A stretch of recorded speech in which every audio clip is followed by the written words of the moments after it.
چاک دامن کبھی سیاہ ہی نہیں اور شکوہ کبھی کیا ہی نہیں، دے رہا تھا مگر حکارت سے میں بھی خوددار تھا لیا ہی نہیں۔ سبسکرائب کیجئے ہمارے چینل کو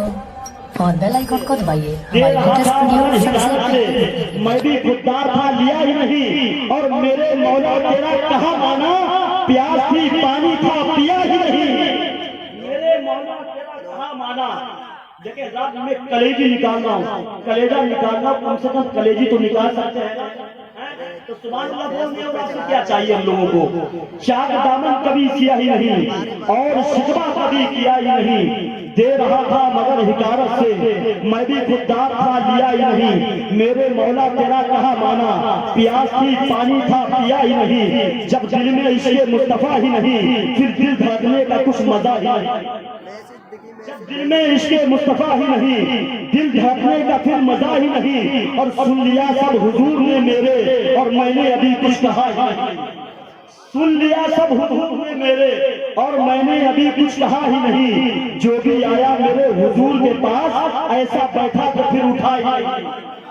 جو بھی آیا میرے حضور کے پاس ایسا بیٹھا کہ پھر اٹھا ہی نہیں۔ مسجد نبوی شریف میں حضور بیٹھے ہوئے تھے، تمام غلاموں کے بیچ میں ایک عورت آئی، ادب کے خلاف حضور کو اشارہ کیا، بلا کے باہر لے گئی،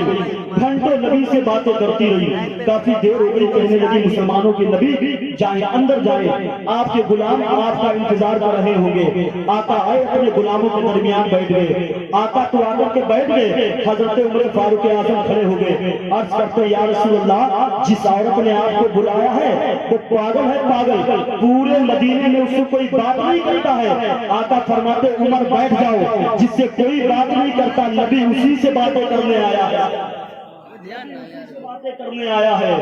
اور دیکھ لیں حضور غوث اعظم کی محفل سجائی ہے آپ نے، غوث اعظم اپنی خانقاہ شریف میں بیٹھے ہیں، اور آپ کو بتا دیں یہ اتنے لوگ بیٹھے ہیں، اگر یہ بات آپ نے دل میں نوٹ کر لیں غوث اعظم کی، آج تو غوث اعظم کی محفل آپ کے گاؤں میں ہے، سارے لوگ بیٹھے ہوئے ہیں، یہی محفل بغداد میں بھی سجتی تھی، غوث اعظم بیٹھتے تھے، وقت کے بڑے بڑے ولی، بڑے بڑے قطب، بڑے بڑے ابدال جب غوث اعظم کی محفل میں آتے تھے تو محفل کے باہر اپنی پگڑیوں کو اتار کر غوث اعظم کے قدموں میں ڈال دیا،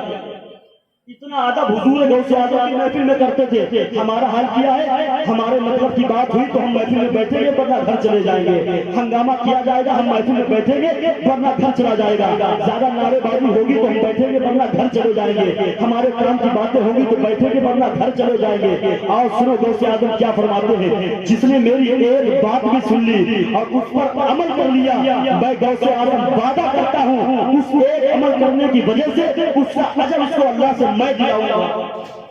غوث اعظم سرکار بیٹھے، ایک بوڑھی عورت آ گئی اپنا 4 یا 5 سال کا بچہ لے کے، کہنے لگی حضور یہ بچہ میرا ہے، میرا ہے، میرا، یہ میٹھا بہت کھاتا ہے، دعا کر دیں دعا۔ تو غوث اعظم فرماتے جاؤ اسے کل لے کے آنا۔ بوڑھی عورت چلی گئی، دوسرے دن پھر لے کے آئی، کہنے لگی سرکار یہ میرا بچہ میٹھا بہت کھاتا ہے۔ تو سرکار غوث اعظم فرماتے بیٹے میٹھا کم کھایا کرو۔ تو بوڑھی عورت کہنے لگی حضور اگر اتنی بات تھی تو کل ہی بتا دیے ہو،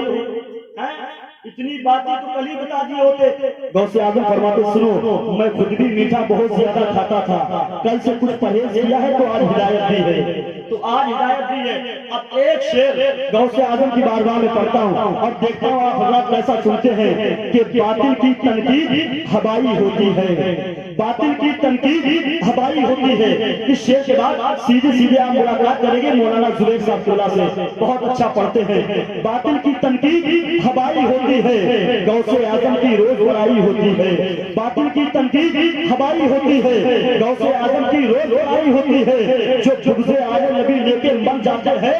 قبر میں ان کی روز پٹائی ہوتی ہے، جو بغض آل نبی لے کر مر جاتے ہیں قبر میں ان کی روز پٹائی ہوتی ہے۔ آئیے مراد آباد کی پاکیزہ زمین سے چل کے ہمارے درمیان شہنشاہ ترنم بلبل باغ رضا جناب محترم مولانا زبیر صاحب ٹولہ بالکل تیار بیٹھے ہیں، پوری محنت محبت کے ساتھ اپنی آوازوں کو بلند کرے تاکہ میں ان کو آپ کے حوالے کر دیں۔ نعرہ تکبیر، اور آوازیں ہیں تو غوث اعظم کے نام پہ بول سکتے ہیں، اور یہ جن لوگوں نے ہاتھ نہیں اٹھائے ہیں اگر پڑوسیوں کی جیب میں نہ ہو تو وہ بھی اٹھا لیں۔ نعرہ تکبیر، نعرہ رسالت، مسلک اعلیٰ حضرت، جشن غوث اعظم، فیضان غوث اعظم، نعرہ تکبیر، نعرہ رسالت۔ کا یہ فیضان نظر آتا ہے، آج جو یہ سنی مسلمان نظر آتا ہے، جب بھی شمبا میں بریلی کا لگا لیتا ہوں ہر بہادی مجھے شیطان نظر آتا ہے۔